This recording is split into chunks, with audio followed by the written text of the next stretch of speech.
I'm from Michigan, kind of a nomad, so I bounce around. But it's cool. This morning I was waking up and I was thinking about just all the places I've traveled to. I actually met Leddy here this summer, probably like April or May. And my wife and I are just here for the summer. But I've spent a lot of time in Minnesota. I got some of my Minnesota boys here from a couple of years ago that we used to trade and do some stuff out in this part of the country. But yeah, I've been spending most of my time in Arizona for the winters. I've been in San Francisco. I was working with the Giants the last 4 years and did a lot of stuff that I'm going to primarily take you guys through today in this session as well. And then, like I said before that, I spent some time in Minnesota. But for me, ironically, which is cool about special for me today, primarily being back in Minnesota, is that water over there, because I played professional baseball till 2015. I was with the Milwaukee Brewers. I came down with what's called the yips in sports, so it's a performance anxiety. The big leagues in the minors, and you kind of know you're not going to make it to the big leagues in your last year in a sport. It was like I couldn't do something that I was really good at my whole life. And the reason why that was ironic is because I was like in the organization because of my mind, and this person who was supposed to teach and know psychology and coach, and I was supposed to be this guy that mentored all these young prospects, and then I ended up getting released because of my mind. So it was kind of like this super paradoxical, ironic story that occurred. And then what became really fascinating was centered to that lake, and what we'll do today, and a lot of stuff I've been doing for over the last 10 years or so, is I came here in Minnesota and I kind of had two options of healing, if you will, right? So it was like, I can take this prescription type route, which was very traditional, and it was a lot of what I was kind of learning in pro sports and a lot of the options, which is nothing wrong with that. And then I kind of had this other route that was going to be a little bit more holistic, a little bit more learning who you are, practicing certain modalities that were obviously connected and aligned with nature. And one of those became obviously breathing, which became the foundation of my work and my practice. And I came here in the summer after I got let go. I met a guy who I'm still really good friends with. I can't wait to do sound bowls. I do sound bowls as well, but I'm going to kind of partake as an attendee in that today, fortunately, so I'm pretty pumped about that. But I met a guy who taught me breathing, which will be a lot of stuff that I'll take you guys through today, and stuff that I do now for a living, obviously. But I kind of challenged myself, and I gave myself a 6-month window, which I still think is pretty cool when I share the story and then I talk about what breath is for our physiology and our nervous system. I gave myself a 6-month window, and I challenged myself. I was going to swim in Lake Minnetonka in December with no heat source, and I was going to do 5 minutes in the water, and I was just going to do breathing. And so I came out. It was funny because I didn't know that this was okay and healthy at the time, so I had a couple friends who were like, if he dies, you know, like we got to pick him up and find a hot tub. And it was kind of fascinating. We had these people on like both my corners, and I did breath work for about 15, 20 minutes, everything I trained and practiced. And then I ended up swimming in the lake for about 7 minutes, which was pretty fascinating.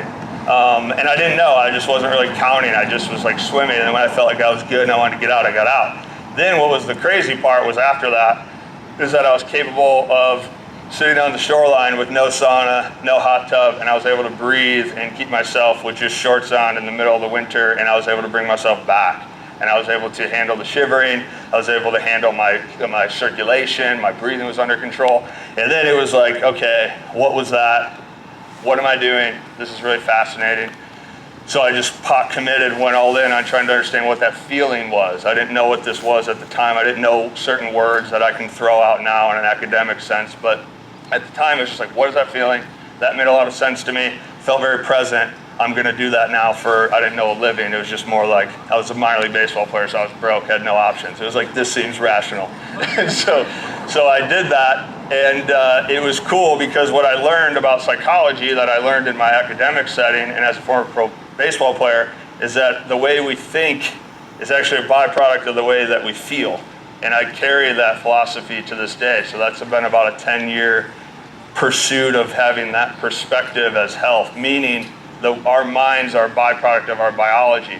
And our biology is really fascinating to me because it's governed by really two states. You have an upregulatory nervous system, which is your sympathetic. You can fight or flight, which we'll do in breathing. But what I understand about the way we think or the way we operate or the way that we function in reality is essentially it starts at your bottom floor, which is your nervous system. How do you regulate the nervous system? There's really nothing in your control, in my opinion, outside of your breathing, in which you can regulate your nervous system. Once you move up the chain from your foundation, basically your senses, how you take in input, that car, sound, music, me talking, all this stuff, it's hitting us in our physiology. It's hitting us at real time all the time. Okay, well, let's go up from there and let's go about how we think. That's psychology. And so how we think, if you're going off my foundation of what I believe is real, how we think is how much space we've created from our nervous system. So if we're healthy, then we can think healthy. If we have space in our body, if we feel free, all this stuff, then we can think free. And then finally, that kind of creates an awareness. So for me, full circle, when I talk about pro sports and pro athletes, I love pro sports because I'm from it, trained in it, been in it my whole life. But the reason why I really like it is because it's an unbelievable way to watch human behavior respond in real time. It's just something that's so fascinating to me. It's the only thing I've really seen in life that is spontaneous with real humans, and you're seeing stimulus happen in real time and you're watching them react.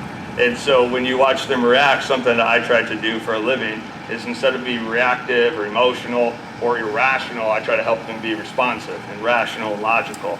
And I think that that's really fascinating at pro sports, because the volume's turned up so high that you see how much space humans actually have. And that gets isolated, or that gets not isolated, that gets magnified when you're under a microscope like a pro athlete. So I hope that maybe gives you a background of like what I study or what I think. I obviously threw a story in there, and then finally that Lake Minnetonka being here today is kind of special and unique for me. And then I'll be around the rest of the day too if we want to communicate and talk about sports and performance and health and all those other above. For me as a teacher, just for a show of hands, who I'm imagining a lot of people have done breathwork, but I don't want to assume that. So can just raise the hands of people who are familiar with breathing, familiar with breath. Yeah, that's what I imagine. Beautiful. What we'll do today is we'll kind of do a warm-up just to get your diaphragm moving, kind of get your body moving, expand your ribs, et cetera, et cetera. And then we're going to do a working set, which will be, we'll turn the music up. I never know how the working sets are going to go, so maybe we do 3, maybe we do 4, maybe we do 5. I'm not sure how long the holds will be. I'll just kind of feel it out and kind of watch and feel the energy of the whole group. And then we'll come down and do a little cool down meditation. Is that fair? And then my thoughts to that cool down meditation is you take that into the sound bowl. So it should be a nice little Saturday morning. Awareness to what your hands are doing with the ribs. So as you inhale, you should go over and expand, pull. And exhale, feel them come down. Let's do one more with your hands up here. So inhale, completely expand. And as you're inhaling, it should expand out, and then you'll feel it lift at the end. And hold. While you're holding and you're gripping your ribs, you should feel like you have like a safety belt around.